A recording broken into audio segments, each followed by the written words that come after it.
Good. Hey, congratulations being here at Entertainment Summit for the Asia Society of Southern California.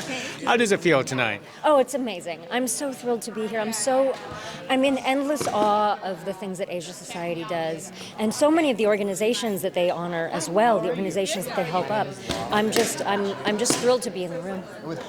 So tell us about your experience in the industry. I never asked that for you before because I want to say it's very mainly positive because I see you everywhere. I have been very fortunate that I have not known what I was not allowed to do.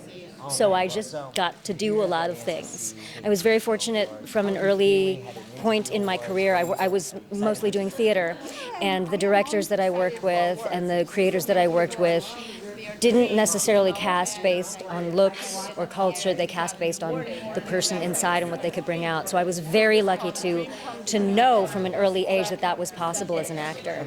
And since then, it's just been a series of, oh wait, I can do this? Cool. You're going to let me do this? Amazing. I will say yes, yes, yes as many times as I can to getting to tell these stories. And now we are in such a beautiful time for telling unique, complex, messy stories rather than the same old stories that we used to feel we had to tell because those were the only stories we could get seen.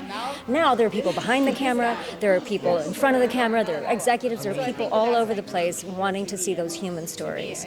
And so now it's just an embarrassment of riches. I'm in awe of what so many people are creating, and I'm just so thrilled to be able to be a part of it. Because Asian stories are human stories too. They absolutely, that's the point. But for so many years, I think this goes for so many underrepresented communities. You know, you kind of feel like either there is the pressure to only show one aspect or only show the nice, squeaky clean side of a culture or a demographic, or it feels like you're only allowed to show stereotypes, and there are limits as to what stories we can tell.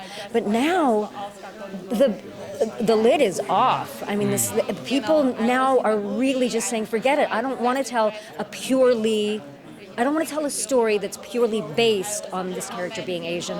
I want their Asianness to be a huge part of them, and I want it to be the palette on which we're painting, but I want these stories to be about individual humans so that everybody in the world can identify with it, not just people with the same demographic.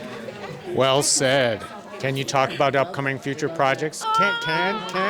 I can't. Okay, so I can't talk about those pesky NDAs. It's always those pesky NDAs. I can tell you that my husband and I have moved our production studio, our podcast production studio. We have a new big space, 3,000 square foot space in Beverly Hills we're so excited about. So there are going to be some podcasts coming out that I'm going to be working on.